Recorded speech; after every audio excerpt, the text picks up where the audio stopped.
सुगंध नहीं है। कनेर के पुष्प में कोई सुगंध नहीं, कोई तत्व नहीं। पड़ा है, केतकी हंस रही है, केवड़ा हंस रहा है, चंपा हंस रहा है। दुनिया के लोग जिस पर हंसते हैं, दुनिया के लोग जिस पर उंगली उठाते हैं, दुनिया के लोग जिससे नफरत करते हैं, मेरा महादेव उससे प्रेम करता है। मेरा महादेव उसको प्यार दे दिया धक्का किसी। दुनिया के लोग जिससे नफरत करते, दुनिया के लोग जिसको धिक्कार देते हैं, धतूरे को कौन पूछे, कांटे वाले पौधे को कौन पूछे, कनेर को कौन पूछे। कोई पशु पक्षी नहीं खाता कनेर को। विष भरा है, आंकड़े में विष भरा है, मंदार में विष भरा है। समी के पत्ते कांटों में पैदा होते हैं, बेलपत्री का पत्ता कांटों में पैदा होता है। सब में कुछ ना कुछ दोष है, फिर भी मेरा महादेव उनको स्वीकार करा हुआ है। मेरा महादेव उसको स्वीकार, दोष है। वो दोष दुनिया को दिखता होगा। लोग कहते होंगे बेलपत्री में कांटे हैं, समी के पत्ते में कांटे हैं। लोग कहते होंगे कनेर जहरीला है, शंकर जी को चढ़ाना नहीं चाहिए। धतूरे में कांटे हैं, भांग में ऐसा है, उसमें ऐसा है। दुनिया के लोग इनमें दोष देखेंगे, पर मेरा महादेव दोष में भी कुछ अच्छा देख लेता है। नारद जी ने देखा, सब हंस रहे थे। कनेर के पुष्प को नारद जी ने तोड़ा। तोड़ते तोड़ते आकाश मार्ग से नारद जाते जाते उस कनेर के पुष्प को एक कैलाश की शिला पर रख दिए।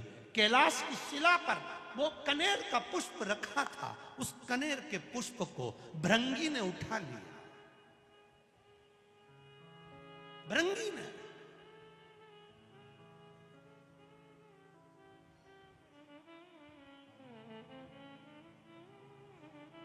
और भृंगी उस कनेर के पुष्प को उठा लेता।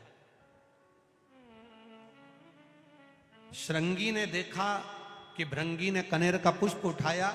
श्रृंगी ने आवाज लगाकर कहा, भृंगी क्या कर रहे हो? भृंगी कह रहे हैं, मैं जब महादेव से मिलकर आया था तो महादेव के आज चरणों में कोई पुष्प नहीं था।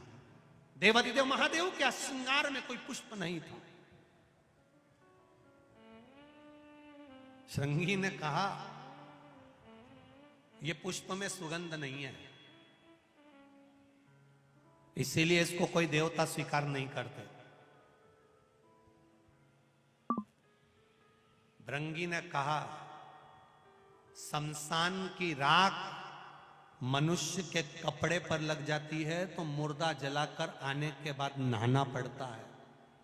वो शमशान की राख महादेव पर चढ़ जाती है तो वो भी पैकेट में बंद होकर लाखों की बिक जाती है। शमशान की राख मनुष्य के कपड़े पर लग जाए तो उसको शमशान से आकर नहाना पड़ता है। वो शमशान की राख महादेव पर चढ़ जाए तो वो भस्मी बन जाती है।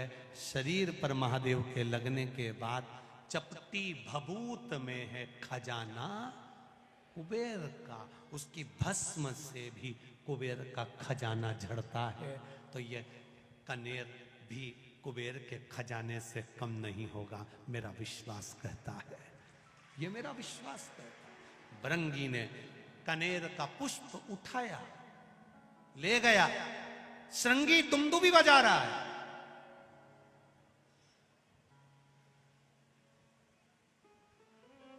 श्रृंगी दुमदुमी बजा रहा है।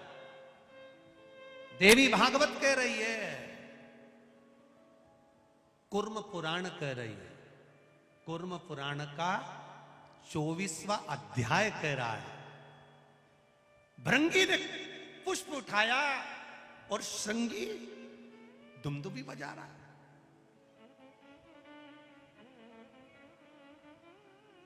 दुमदुमी। अब जैसी दुमदुमी बजना चालू हुई तो पूरे कैलाश में चर्चा हो गई। ऐसा लग रहा है कि कुछ जरूर हुआ है। इतनी दुमदुमी बज रही तो जरूर कुछ हुआ है। अब हुआ क्या है पता करो।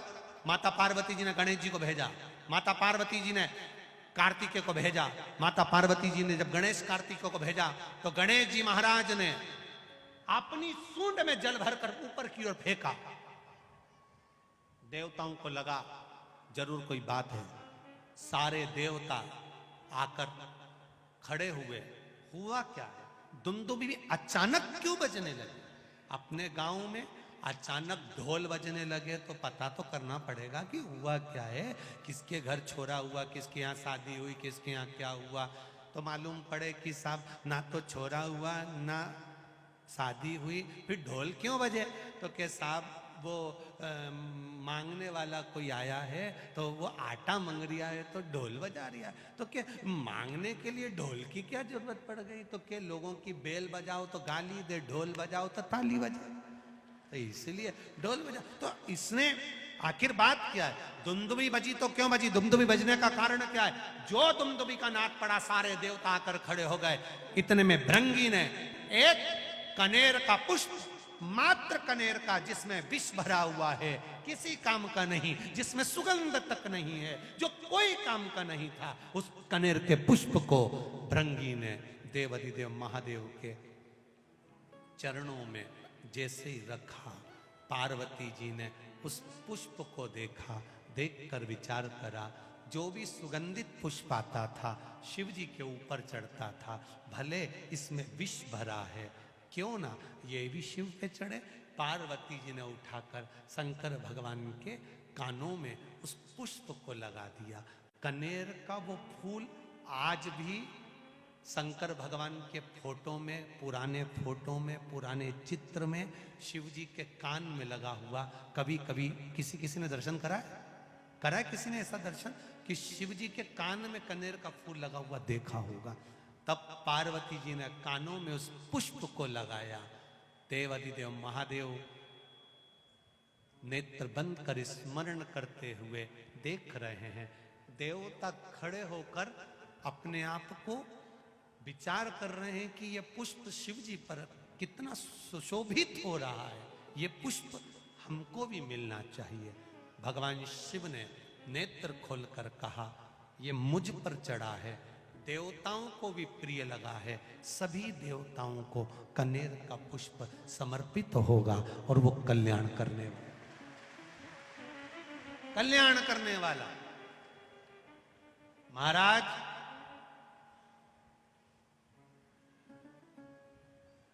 जहां पर पति और पत्नी के संबंध बेकार हो जाते हैं, विवाद हो जाता है, अदालत में बात पहुंच जाती है, परिवार वालों पर दहेज का केस चालू हो जाता है, कहीं ना कहीं किसी ना किसी रूप में कार्रवाई चालू हो जाती है, पति पत्नी में वापिस प्रेम को बढ़ाया जाए। उस प्रेम को बढ़ाने के लिए शंकर भगवान का समझ लीजिए शिवलिंग, कनेर के पुष्प की माला, काई के पुष्प की, कनेर का वो पीला जो फूल होता है, आप टीवी पर दर्शन कर रहे होंगे, कनेर के पुष्प की माला जो ऊपर जलाधारी लगी है, जिस जलाधारी में से बूंद बूंद पानी गिरता है, ये शंकर भगवान की 5 बेटियों का स्थान है। कौन कौन सी बेटी? नाम ले, जया, विषहरा, श्याम।